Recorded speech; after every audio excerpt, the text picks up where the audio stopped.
es la fotosíntesis? La fotosíntesis es un proceso metabólico que llevan a cabo algunas células de organismos autótrofos para sintetizar sustancias orgánicas a partir de otras inorgánicas. Para desarrollar este proceso se convierte la energía luminosa en energía química estable. El adenosintrifosfato, mejor conocido como ATP, es la primera molécula en la cual dicha energía química queda almacenada. En la continuidad de la fotosíntesis, el ATP se utiliza para sintetizar otras moléculas orgánicas. Concretamente, este proceso es llevado a cabo por los seres vivos que están conformados en gran medida por clorofila. De ahí que podamos establecer que la fotosíntesis es realizada por algas, bacterias y plantas de diversa tipología. La fotosíntesis es imprescindible para la vida en nuestro planeta, ya que a partir de la luz y la materia inorgánica, logra sintetizar materia orgánica. De ese modo se conserva la vida en el planeta. La fotosíntesis es realizada por algas en el medio acuático y plantas en el medio terrestre. Tiene una gran importancia. El proceso de la fotosíntesis permite fijar el dióxido de carbono, CO2, de la atmósfera y liberar oxígeno, O2. Debido a esto, la fotosíntesis es importante para la vida y para la respiración de todos los seres vivos aerobios. Fotosintéticos. El término pigmento es utilizado para describir una molécula que absorbe y presenta un color. Las plantas contienen una gran variedad de pigmentos que dan lugar a los colores que en ellas observamos. Sin embargo, los pigmentos fotosintéticos tienen una definición más apartada sobre el general.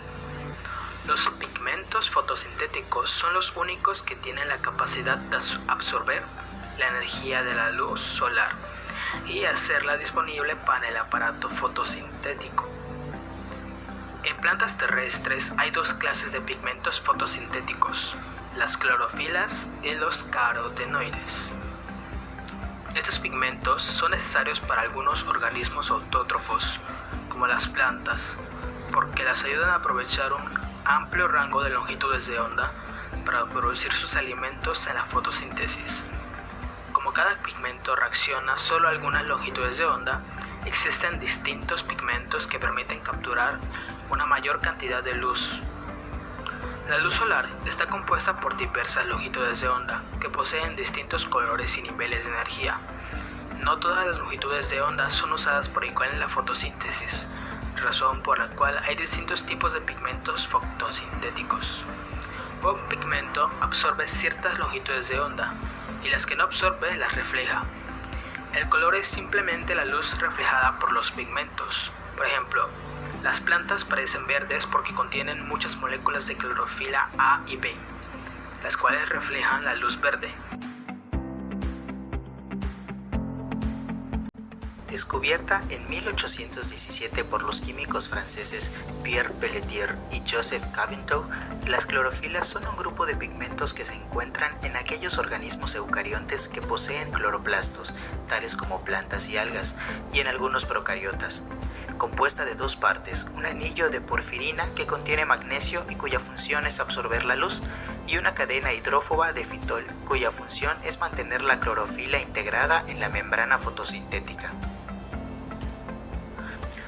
Los carotenoides son pigmentos orgánicos solubles en grasa que se encuentran de forma natural en algas, plantas y algunas clases de hongos y bacterias. En organismos fotosintéticos, los carotenoides desempeñan un papel vital en los centros de reacción, ya sea participando en el proceso de transferencia de energía o protegiendo el centro de reacción contra la autooxidación. En los organismos no fotosintéticos, los carotenoides han sido vinculados a los mecanismos de prevención de la oxidación. La energía lumínica es la fracción percibida de la energía transportada por la luz y que se manifiesta sobre la materia de distintas maneras. La energía lumínica es la cantidad de luz visible que se considere en una situación, teniendo cuidado de diferenciarla de la energía radiante, en donde se incluyen aquellas como las luces imperceptibles, tales como los rayos X.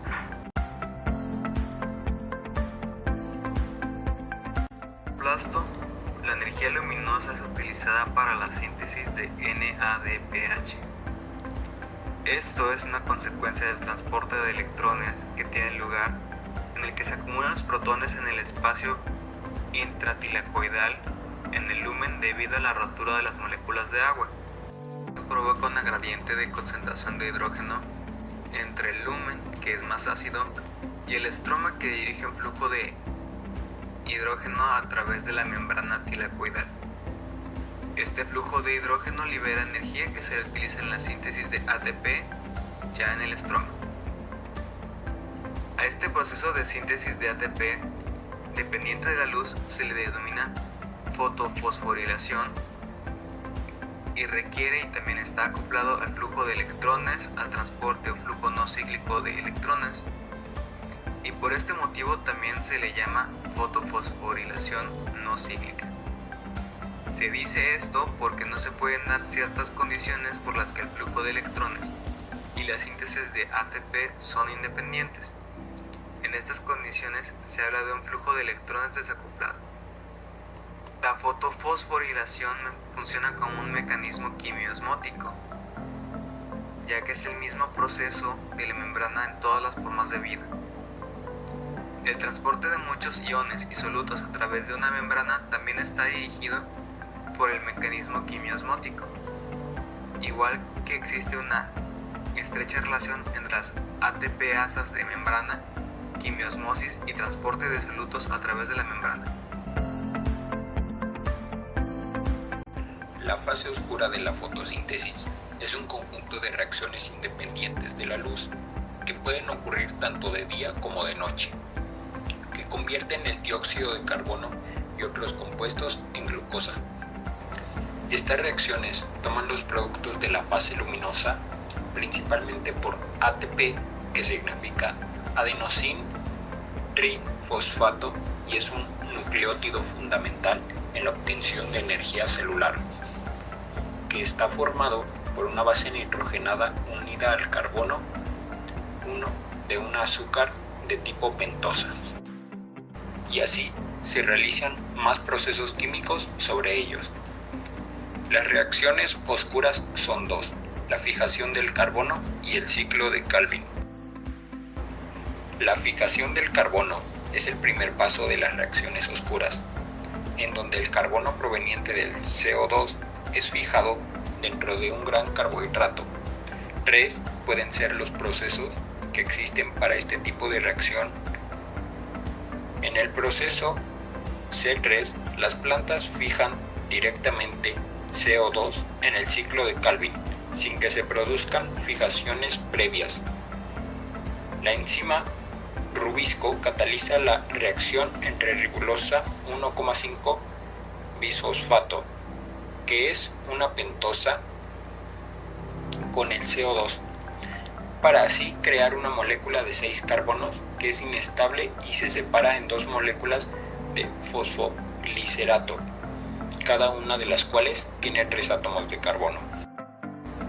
En el proceso C4, las plantas, en vez de ingresar inmediatamente al ciclo de Calvin, reaccionan con el fosfoenolpiruvato por acción de la enzima fosfoenolpiruvato carboxilasa, originando oxalacetato, que es convertido posteriormente en malato, moléculas de 4 carbonos. El malato es llevado a las células donde es descarboxilado, produciendo el CO2 necesario para el ciclo de Calvin, además de piruvato. El último proceso de la fijación del carbono, las plantas CAM, realizan un proceso similar.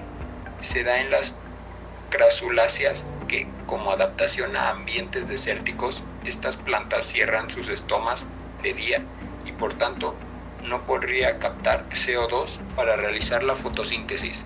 Lo absorben por la noche cuando los estomas se abren y lo incorporan como en plantas C4 al fosfoenolpiruvato, que acaba transformándose en malato. El malato suministra durante el día el CO2 necesario para el ciclo de Calvin.